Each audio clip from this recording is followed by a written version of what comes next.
quite a while. So, hey, let's go ahead and take a songbook tonight and turn over to song number 602. There is a habitation. Song number 602.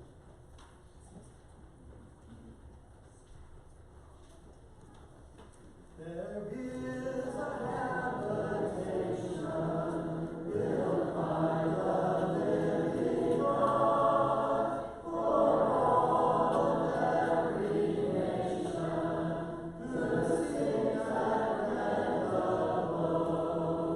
O Zion, Zion, I long thy gates to see.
Sing them over again to me, wonderful words of life. Let the pure and beauty sing, wonderful words of life.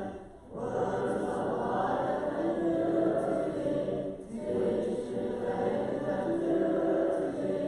Beautiful words, wonderful words, wonderful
One thing that has never changed over time are people who are trying to figure out a way to pass the blame for something on to someone else. We see in the very beginning in the Garden of Eden, when God confronts Adam about what they have done, what's Adam's first response? Points to his wife. It's human tendency. It's natural for someone to find someone else. I don't want to be guilty of doing something wrong. Even when I know I've done something wrong, I don't want other people to know that I'm guilty of doing something wrong. And so the tendency that is just within the flesh is something that is looking to justify or at least try to get away with, without anyone knowing, something that we've done wrong. In our study here in the letter of James, James now is, we have to stay, we're going to continue looking at the context of James chapter 1. Everything so far has stayed within this context of times of trial, times of difficult times. Now, James is going to move into more of temptations, not just the trials of life and the struggles of life, but looking specifically at one particular kind of struggle, and that is the temptations that each and every one of us face. Every one of us face temptation. Every one of us, it might be different for every one of us. But as you look into your own life, every one of us knows, I know what my temptations are. I know the things that I struggle with the most. And every one of us have those things, whether it's something in the way we think, the way we act, the way we speak, the things that we do, the things that we don't do. They're all temptations that Satan is trying to plant things around us to draw us away from God.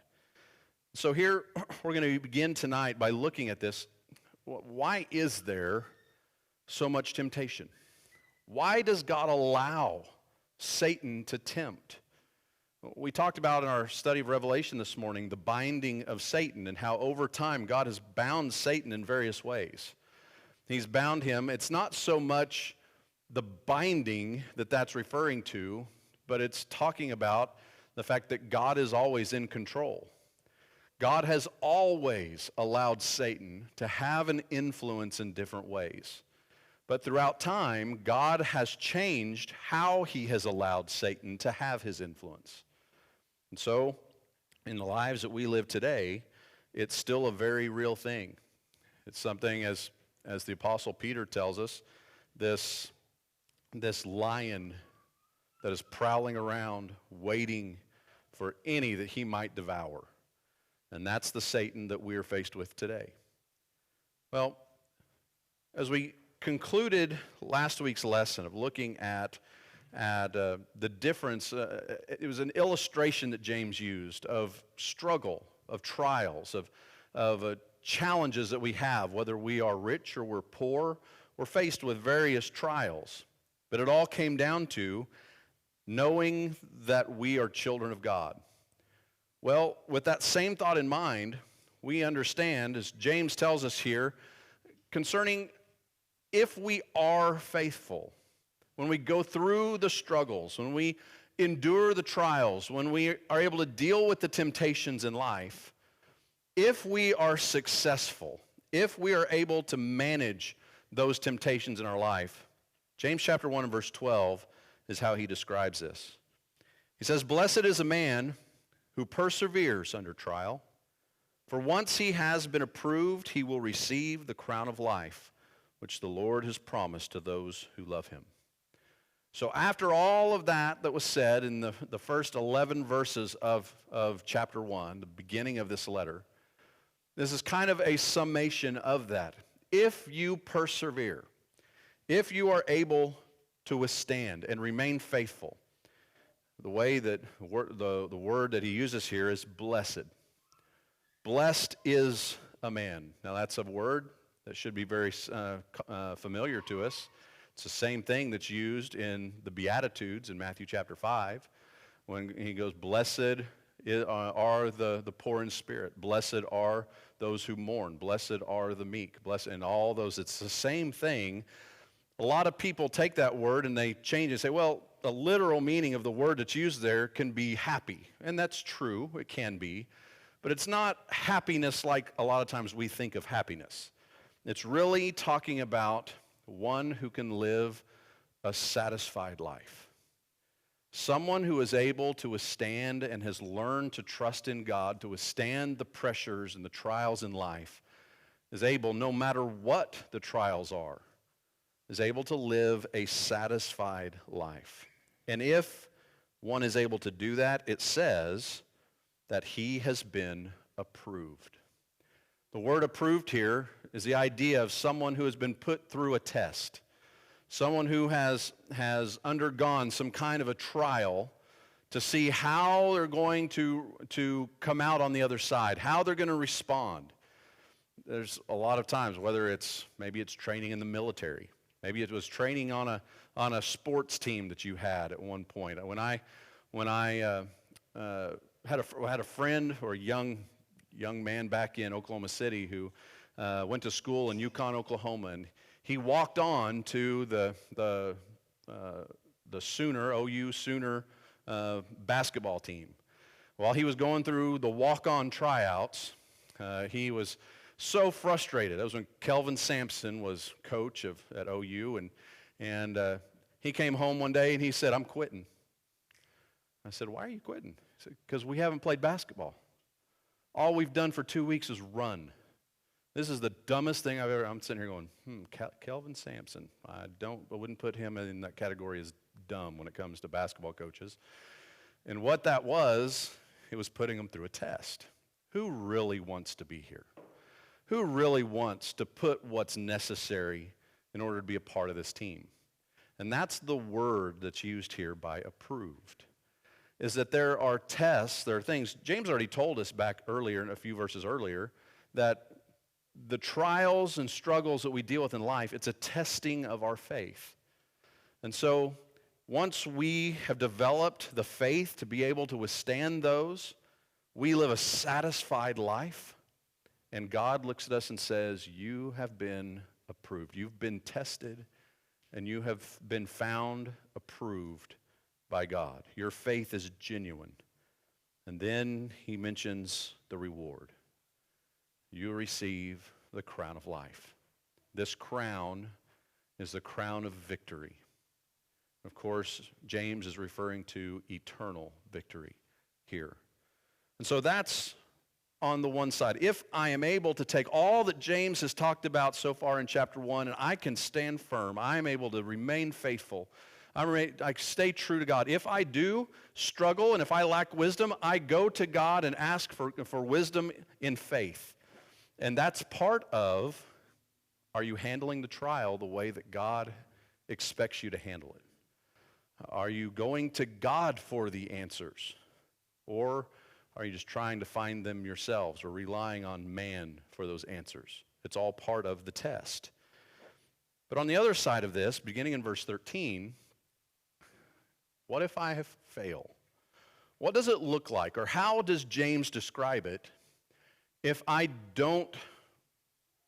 not approved? If I don't pass the test? And that's what James talks about next.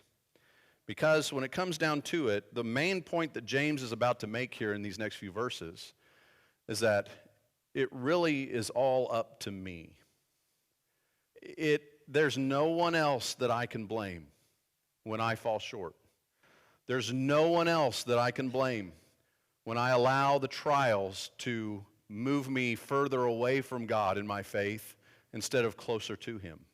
There's no one else to blame. It doesn't matter what somebody else has said. It doesn't matter what somebody else has done. There is no one else that I can blame except myself, because I have to make the decision that I am not going to be faithful to my God. And so some of you may recognize this sign. You may recognize who that belonged to? Harry S. Truman. Not one of my favorite presidents, but this point that he made while he was president, this sign sat on his desk in the Oval Office. He made a point. It doesn't matter what the problems are. It doesn't matter the issues that we have to deal with. Ultimately, the buck stops here. Ultimately, every decision that comes out of this nation, it falls on me. I will be the one that will take the blame. I will also be the one that takes the credit. But it all comes back to me. I am responsible because he was sitting in the seat of supreme authority over our nation. And so because of that, any of those decisions that were made, he made the decision. There were some specific issues that had come up about that led him to implementing this. There were some issues that he had trouble with in getting people to own up to their own mistakes and their own faults. And so he said, you know what, I'm going to set the example. The buck stops here. And he expected everybody that worked for him to work the same way. It's because of the decisions that you make. And that's really what James is going to be talking about here. When it comes to the decisions that we make in life, when it comes to our godliness, when it comes to our faith, the buck stops here. There's no one else that can take the blame. And so we see, he begins with, in verse 13, the fact that our God is not a God that tempts, but he is a God that will test. Notice what he says. He says, let no one say when he is tempted, I am being tempted by God. For God cannot be tempted by evil, and he himself does not tempt anyone. Temptation, this it's a very simple definition for temptation, the solicitation to sin. Something that is trying to cause me to buy in to sin. Something that catches my attention. Maybe something that's a desire that deep down inside I want. I may even know that it's wrong. I may even know that it's sinful. But it's something that Satan knows will get my attention. That's the temptation we're talking about. That is compared here to what James talked about early in chapter 1, to a testing of our faith. The testing is done by God to try to see if we are going to prove that our faith is genuine. God is not going to tempt us, but he is going to allow temptation to happen, and then God is able to use that as a test to see where's your faith? Where do you truly fall when it comes to the way that you believe in me? When we go back to Job and the trials that Job was faced with, we see both sides of this. We see Satan tempting Job and all the things. That was the whole point. Satan wasn't just trying to do bad things to Job to hurt Job. Satan was trying to prove to God that Job is not a man of faith. The only reason that Job believes in you is because you've allowed him to have everything. He has such an easy life. Look, he's wealthy. He has an amazing family. His livestock are so numerous. Everything he has, of course he loves you because you've given him everything. That's when God said, okay, do to Job whatever you want to do to Job. Just don't touch him. And Satan goes in. All of the terrible things, just the devastation that happens in Job's life, it wasn't just to beat on Job. It was to try to pull Job's heart away from God. And it didn't work. Satan goes back to God. And says, well, of course, you didn't let me do anything to him. Yeah, I mean, hurting other people, hurting other things. Well, I mean, it didn't hurt him at all. God said, okay, do your worst. Just don't take his life. And so the boils, the disease, all that began to affect him, the pain, the agony. I've only had one boil in my life. And if you've had one, it's hard to describe the pain. It is one of the most painful things I've ever experienced. And to think, the way that it describes, he had them on the bottom of his feet. He was sitting in the ashes, scraping these with clay to try to get them to drain, to relieve himself from the pain that he was in. I can't even imagine. But he never lost his faith in God. He didn't understand why it was all happening. I don't know why. I haven't done anything. But he never lost his faith in God. That's when his wife came out and said, why don't you just curse God and die? And he wouldn't do it. You see, Satan was tempting Job. But God was using what Satan was doing as a test. God knew that Job would be able to withstand it. God knew that Job would be successful in that test. My question is, in the world around us, why is it that God is the one that always gets the blame? Why do so many people point their finger at God when things go wrong? Even people who believe in God and believe in Satan. And they will still turn and point their finger at God, that God is the one that's doing something wrong. When Satan is the one that is behind every tragedy that's ever been we've been faced with in this world. From the time of the fall of man in the Garden of Eden, when sin entered the world and there was a collapse of morality, everything was perfect before then. There was no disease. There was no violence. There wasn't any of those things that were taking place around us. Because of that fall of man and sin, when it entered the world, everything began to fall apart. Everything began to decay. And it was all because a serpent approached Eve and said, doesn't that fruit look good? He planted a temptation in front of her. We have so many in the world today that continue to look to God when all God is doing is saying, I'm providing a way for you to become strong if you'll trust in me, if you'll remain faithful in who I am. We see then, if we are tempted, it's only because of the sinful desires that we have. Notice what James says, beginning in verse 14. It says, but each one is tempted when he is carried away and enticed by his own lust. Then, when lust has conceived, it gives birth to sin.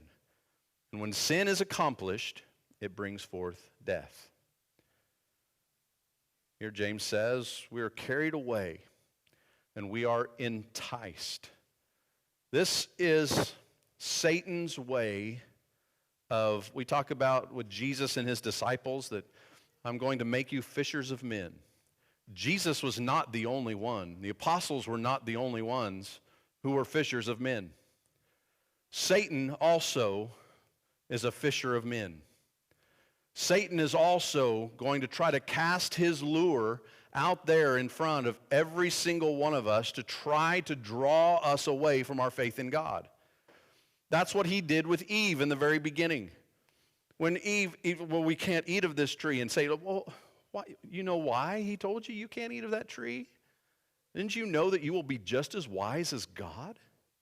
He knows you're going to be just as wise as he is. That's why he doesn't want you to eat of it. He was doing everything he could to cause her to doubt God. And for at least a moment, she did. And she fell prey to that temptation. But the thing is that the lures that Satan throws out there at us, the only way that they will catch us is if they are feeding a hunger or a desire that is already in us. The desires that John describes in 1 John chapter 2, the lust of the flesh, the lust of the eyes, the boastful pride of life. Those temptations and those desires that are within us already, Satan knows what they are. If he's been able to see us act out on those or stumble on those in the past, he knows what they are. And so because of that, he's going to make those lures very specific to my life. I don't do a lot of fishing, and it's probably the reason is because I don't ever catch anything. And it's probably because I don't have a clue what lure to use with what fish. No, I never had anybody teach me how to fish, or I put a piece of liver out on the bottom of a creek somewhere. Maybe every once in a while I'll get a catfish, but but when I walk into the Bass Pro and I walk down the lure aisle, I'm lost. I don't have a clue. There's specific things for everything, because what you're going to use for a crappie is not the same thing you're going to use for a catfish. What you're going to use for bass isn't going to be the same thing you're going to use for something else. And there's specific things that they're drawn to. Sometimes it's a certain type of movement, a certain type of scent. But there's specific lure that is drawing them, luring them to the hook. And Satan is going to do the same thing with you and I. When he knows what the lures are that affect me the most, those are the things that I'm going to find him testing me with, tempting me with more often. Notice it says it's when he is carried away or enticed by his own lusts. It's the lust that is already within us. Satan can only tempt us with what we already want. So that immediately tells me, if there is something that I struggle with, a temptation I'm struggling with, I have to change my want. I have to change the way that I desire certain things. I may have to completely turn my life upside down to eliminate things, because I know that as long as that is a part of my life, as long as maybe that person is a part of my life, or that activity is a part of my life, I know that I'm going to continually have that same desire placed in front of me time after time. I know what the desires are, and Satan is going to continue to use that. We've got to focus on repentance, changing our minds, refocusing our minds on something else so that we are not caught by those lures that Satan throws in front of us. Now, notice the comparison here. Here's the contrast. Back in verse 12, those who persevere, compared to those he's talking about here in verses 14 and 15, those who are carried away, those who are enticed by lust, and that lust is then conceived into sin. And so there's a difference between those that they make a decision. This isn't something that just happens by chance or that I'm lucky, but it's a decision that's made. I am making the decision to persevere, to stand. So I'm not going to let this get me again. On the other side are people that sometimes they fool themselves. Sometimes they justify what's going on in their life. Say, well, I can handle this. I can deal with that. It's not that big a deal. And that temptation continues to be there time after time, over and over, because they're not willing to persevere and do it. Sometimes you got to do the hard thing in order to overcome the struggles that we deal with. In verse 12, those who persevered were approved by God. Those who were carried away, who were enticed by their lusts, it gave birth to sin. The lust by itself was not sin.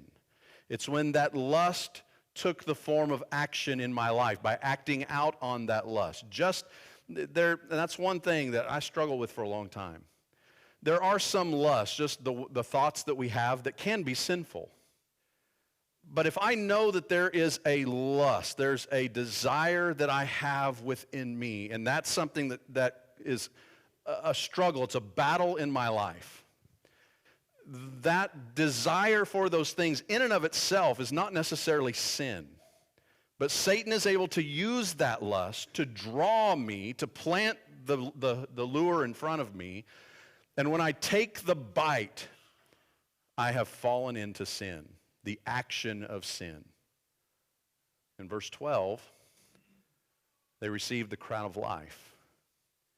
Or in 14 and 15, the result was death. So we have this contrast between the two. When we look at both sides, there's not a single one of us in this room that would not say, I want what's on the left side. I want verse 12. That's what I desire for my life.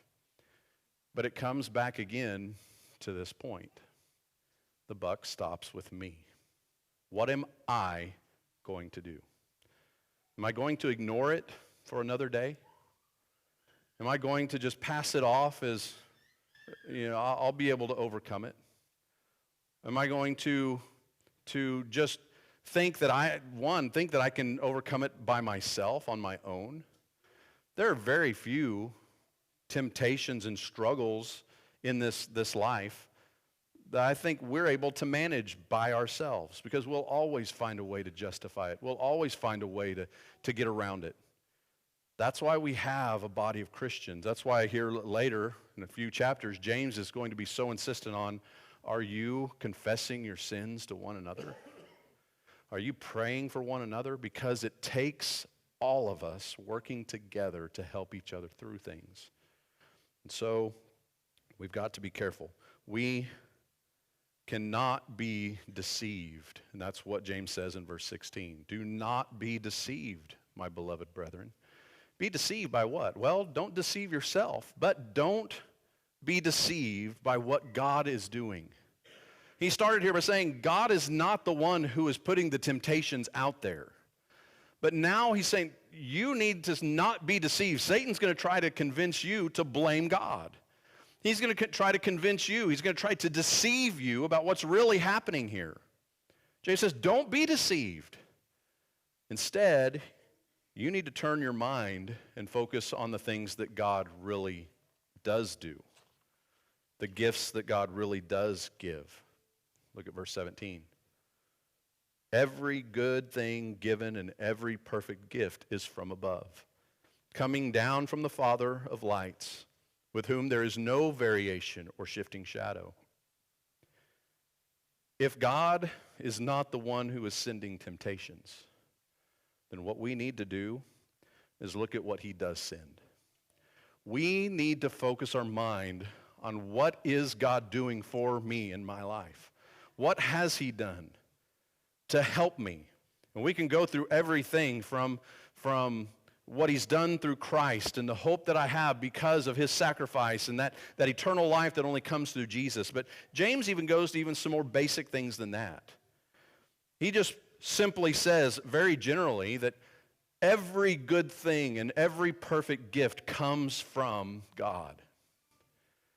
If we will believe and trust in that one idea of knowing that every good thing comes from God, then there will never be a time in our life when something happens that we will turn and point a finger towards God and blame him for what's taking place. We'll realize if there's something that I have gotten into, it's because I got myself into it. I made a decision to do those things. And so I have to take that on myself, responsibility for what I've done. Look at the other things that James mentions here. He describes God as the Father of lights. It's a picture of the God who is the creator of all things. Walk out and just look. Well, that wouldn't be good. I was going to say walk out and look at the sun. That might not be a good thing. Look at the stars and the moon at night. How many times have you gazed into the heavens and you don't know what to say. You don't know how to say it. He did all of this. That's the God that I serve. It's just another reminder of who our God is and what our God can do. But then I think really the main point that James wants to get across here is when he says that he is a God where there is no variation, where there is no shifting shadow. In other words, we serve a God that does not change. If God says this is the way it is, that's the way it is. That's the way it will be. That's the way it will always be. If God says do not do this, then I can't do that. I can't do that tomorrow. I can't do that a year from now. We won't be able to do that as mankind 1,000 years from now. God does not change. Because he's not a shifting shadow. Because he's not like the surf that's tossed back and forth, like James described earlier in this chapter. I know I can always put my trust in him. I know I can rely on what God has said every single time. Well, God is the one who rescues us from these things instead of luring us towards them. As we see James describe in verse 18, says, in the exercise of his will, he brought us forth by the word of truth, so that we would be a kind of first fruits among his creatures. Says it is in an exercise of his will. It is God taking his will and putting it into practice. It's not just that God came up with an idea, but then just kind of left us out hanging, not letting us know what that idea is all about. Not implementing it to provide us with a way out. It was the exercising of his will. He was willing to do everything that it took, including sending his only son to die on a cross. He exercised his will so that we might be able to have hope. He exercised his will by the word of truth. This, again, reconfirms what he said in verse 17. He is a God where there is no variation or shifting shadow. The word of truth is truth, always has been truth, and always will be truth. There is nothing that will ever come into existence that will take what is in God's word and make it so that it is not truth. It will always be what we can trust in, no matter what we're faced with, so that we, he says, can be the first fruits among his creatures. Because of what he describes here in verse 18, of the plan that God put forth from his will through his word, is all talking about that hope of salvation that we have because of his plan for mankind. And because of that, you and I have a chance to be a part of the first fruits among all of his creation, to be the first to take advantage of that hope that God has set before each and every one of us. And it's that hope, because of his will and because of the truth of his word, that we know that if I will do what God has simply told me to do to make my life right with him, it will work every single time. I don't know how many people I've sat down and talked with and counseled with, and they say, but you don't understand what I've done. You don't understand who I've hurt. You don't understand what I struggle with. And I might not understand everything that that individual is going through, because it might not be the same struggle that I deal with. But I know one thing for sure. God knows exactly what you're dealing with. God knows exactly what the answer is, and he has provided it. And we have a God that will always forgive. We have a God that will always make us brand new. And this is a part of, are you able to pass the test? Are you able to be seen by God as one who is approved? Because we will fall short, because all men fall short of the glory of God. We all sin and fall short of the glory of God, Romans 3:23. Part of passing the test is, what do you do next? What do you do after you fall short? Are you going to continue in that sin? Or are you going to trust God that he has the answer for the way out? Are you going to do things God's way and say, I'm willing to do whatever it takes if I'm able to have this removed from my life so that God will have me back? We as Christians live a life that is so unlike anyone else in the world. There is no one else in the world that has the hope that we have. Everybody has the opportunity to have the hope of salvation through Jesus Christ. The opportunity is available to everyone. God so loved the world that he gave his only begotten Son, that whoever believes in him shall not perish but have eternal life. The opportunity is there for everyone, but only those that take advantage of the opportunity Only those that are buried with Jesus Christ into his blood, into his death, are baptized to be wash away their sins, calling on the name of the Lord, as Paul describes in Acts chapter 22.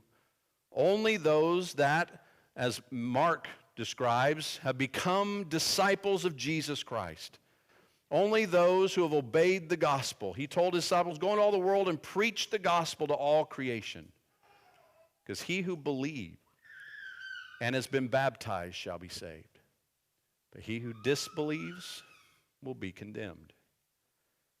For those who have believed in Jesus Christ and those who have obeyed that gospel call and been buried with Christ in baptism, nobody else in the world has what you have. You now have a way to make every wrong right. You have a God who is willing to change everything about your life if you will simply come to him in true, authentic repentance of showing him, I want to be approved, by demonstrating through your life that you're willing to be completely obedient to his will. I don't know if there's somebody tonight, the temptations, the struggles, the trials that we face, if there's someone that is really struggling, really hurting, so I've tried it on my own. I've tried to get over it by myself, and for some reason I just seem to keep stumbling into it. You have a body of Christians that are here. We're not interested in pointing fingers and saying, oh, I wonder what they did. Pointing fingers and, oh, well, that was worse than what they did. That doesn't have anything to do with it.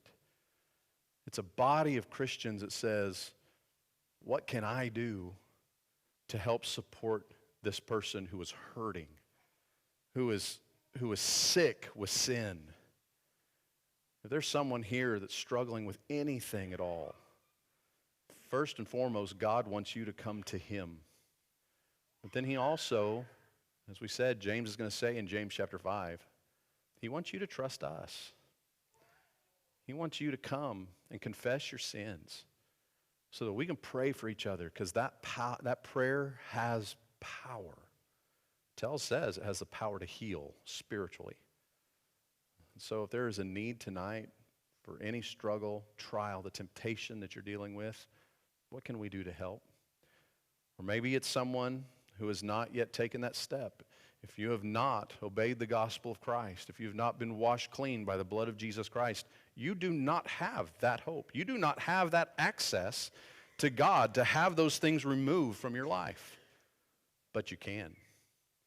And you can before you leave here tonight if you make that decision. If there's any need at all, will you make that known? Will you do that tonight? Do that. You'll come forward while we stand. There's a fountain free, 'tis for you and me, that tastes so tasty free. 'Tis a fountain of love from the source of love, and he bids us all freely drink. Will you come?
song number 89.